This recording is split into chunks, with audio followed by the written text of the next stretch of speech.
Hi, it's Mark again. Welcome to my latest review, and this is for the Vauxhall Mokka SRI Nav Premium. Now, for those of you who've come to this channel just to have a look at the Mokka and haven't seen any of the previous videos, just thought I'd mention that we've been documenting over a period of months our journey towards going electric. So we've been looking at charging networks, we've been looking at public charging, cheap energy tariffs, and lots of different things. And we took the plunge last year. Really, we sold our diesel car, put an order in for an EV, which we took delivery of on 1st of February this year, and that was for a Peugeot e2008. And to be honest, we liked it so much we decided to get rid of our petrol car and replace that with electric too.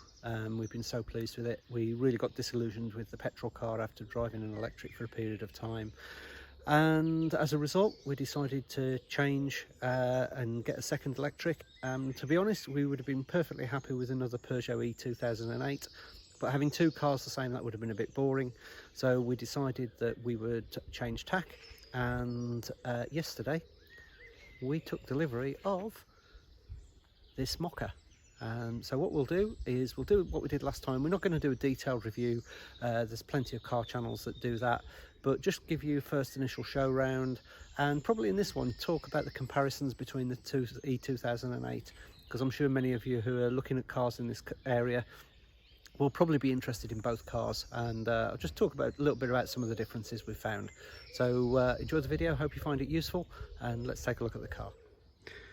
Okay, so if we have a look at the front first of all, to be honest, this was the thing that attracted us to it most. When the dealer took us outside to say he got this car in stock to have a look, it was it was just quite striking. Obviously the absence of a grille, because there's no need for cooling of the engine, was one thing, but the thing that we really liked was the fact that all the badges and those sorts of things are all black and blend in. And it was quite funny, he sort of said he thought it looked a little bit like Darth Vader's mask. It was quite interesting. A couple of people we've shown it to said they think it looks like Knight Rider, so that was quite amusing. But yeah, just looking round, with the SRI nav, it comes with some red trims, so you can see on the side we've got the red strip on the side, and also on this particular model, what we've also got is the red trim on the 18-inch alloys that it comes with as well, which is quite neat. Just coming round to the back, take a little look around the back of the car. Again, what you'll see is you know, the black badge and the writing and stuff, everything's in black and all blends in, which is quite neat.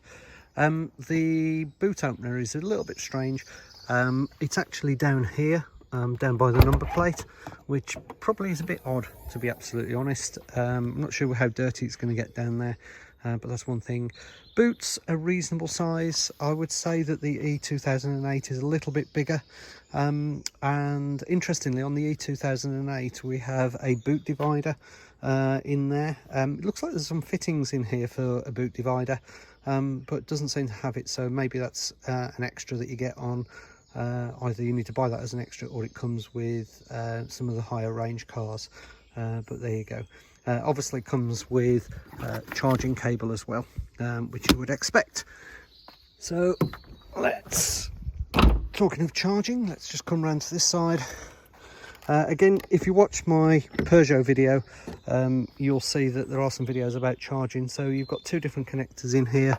You've got the fairly standard connector, which is the one that you'll use for your home charger, but you've also got the adapter in there that you can use for the faster charging networks. And the button down here, this is what lights up when you plug it in and shows that it's locked. And the timer button there, that's what you'll press to switch on the timer, so you can use cheap energy. Again, in one of my previous videos, you'll see that we talk about the Octopus Go tariff, which gives you cheap energy. We're basically paying 5.5p a kilowatt hour to charge our car, and I reckon that's working out at about £1.50 a mile to charge it. So that's the little look around of the outside. So let's have a look under the bonnet. So the thing about this range of vehicles, this is the 2008, the Mokka, the Corsa, etc. also some of the Citroen ranges. They're not like other electric cars where they're only available in electric versions. They are also available in petrol and diesel. So what they've done with these cars is they've basically put all the electronics under the bonnet. So as a result, these cars don't have a front boot or a fruit or a frunk, whatever you want to call them. So there's no additional storage in the front like those. To be honest, looking at this, I haven't got a clue what half of this does, and I would imagine the only thing that we're going to be ever doing in here is topping up the washer bottle. So yeah, that's what's sitting under the bonnet.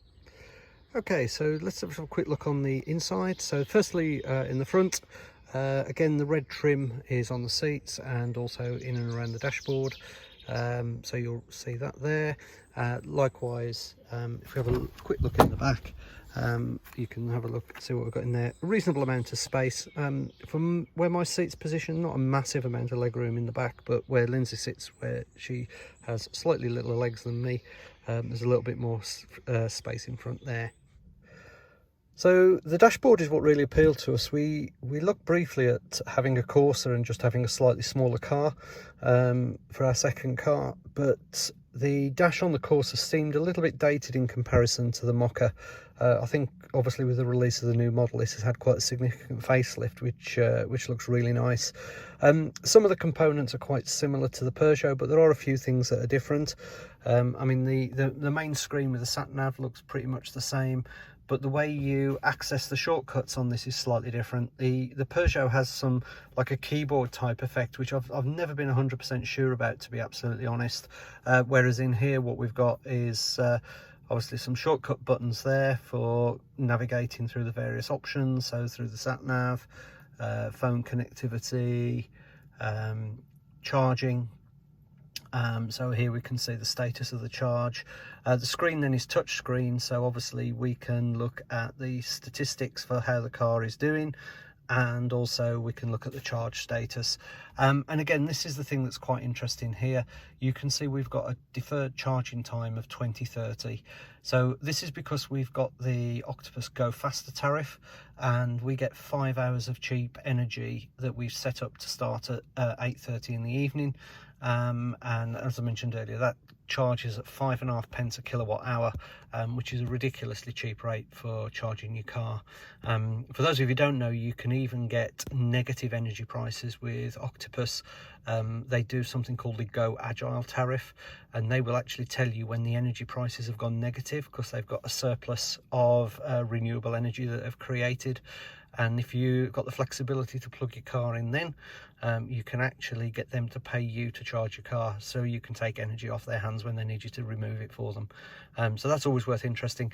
I have a referral code for Octopus if you want to switch to them. I'll put that in the comments below, and if you use my referral code, then we share basically £100, £50 each, and believe it or not, £50 credit on your electricity bill will buy you probably around 3,000 miles of driving, which is absolutely insane. What else do we have? We have apps. The car comes with Apple CarPlay and Android Auto. I used to use this quite a lot on my previous car because the sat-nav wasn't so great, and I like to use Google Maps. But to be honest, the sat-nav on these is really good, and I haven't found a need to really go to Google Maps anymore. But I do use this for things like Spotify, which is my tool of choice for music. And then of course we've got the various car settings with lots of safety features switched on there. This is probably the thing that I really like, is the central screen. Now on the Peugeot, it's really funky. They have a 3D screen, which is really clever and looks really neat, and it's basically got like a couple of grab handles either side. It's really quite unusual in design, and really like it. But to be honest, the 3D stuff doesn't really add a great deal of value to the information you get on the screen. And the one thing I've probably found with this that I really like is it's just got everything at once. So if you start from left to right, obviously we can see the power dial, which tells us how much energy we're using as we're driving, and when we're recharging the car, when we've got regenerative braking kicking in. In the middle, you can change the middle section. In fact, you can change the whole dashboard. There's a little lever there and when we turn that, it basically changes what you get on screen. So what we've got in this particular case is just dials, so no navigation.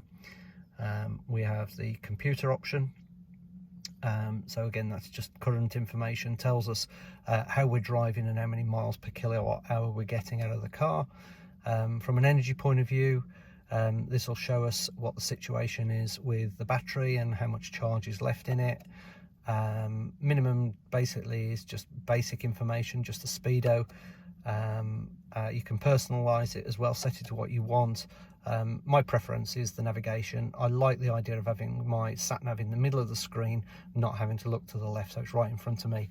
And then the other thing that's really good, I quite like the battery condition thing here. On the Peugeot, it only shows you how many miles you've got left in the car, and it does make you a little bit paranoid about, you know, how many miles you've got before you've got to recharge. I quite like that the dominant thing on this is actually a percentage of battery. I've got a friend who's got a Tesla, and he said, you know, he changed his just to show the percentage rather than the mileage, and I can understand why, having used one for a period of time. You can't do that on the Peugeot, but you can on this. Probably the last thing really is the steering wheel. Again, quite different to the Peugeot. The Peugeot's got quite a squared wheel. It's quite an unusual design. I actually really like the steering wheel on the Peugeot.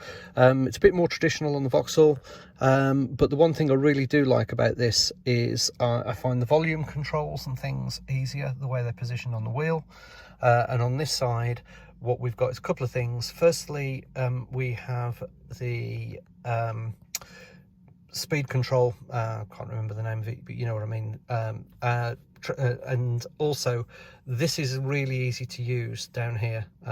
So this is, you know, obviously for setting standard speed on the car.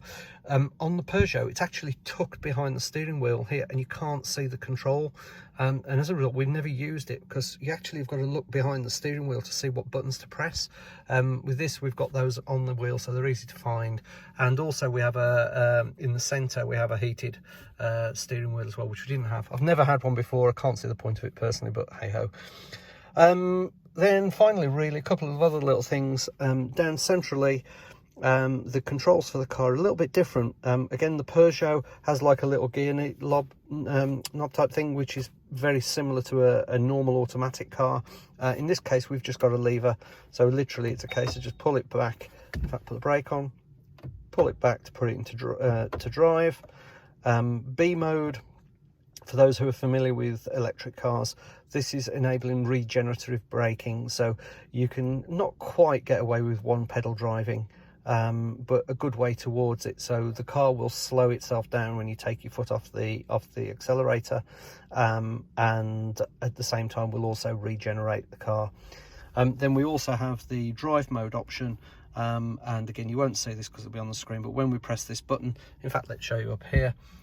That's where we can go into eco mode or sport mode. And if you look in the bottom left hand corner as well, you'll see what it does to range. So if we go into eco mode, what we'll find is the range goes up, normal mode comes back down a little bit, and if we go into sport mode, bottom right, sorry, I should have said, it comes down even more. So you can see how that changes. Again, I typically drive in normal mode most of the time. I do use eco mode on long journeys just to make sure I've got enough range in the car. As to things like range, I would imagine this will be very similar to the Peugeot. Obviously, the range that they tell you is you're never really going to get that. You're probably looking realistically at probably about 160, 170 miles of range in normal mode.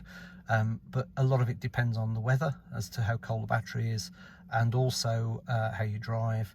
And certainly we find on motorways and dual carriageways, if you're driving at 70 miles an hour, you're not going to get anywhere near 170, 150 even. You're probably talking nearer to 120 miles when you're driving on those sorts of roads. But again, we've got some more videos on the range that we were getting out of the Peugeot, and also some tips and tricks on charging and websites to use to find out where your chargers are.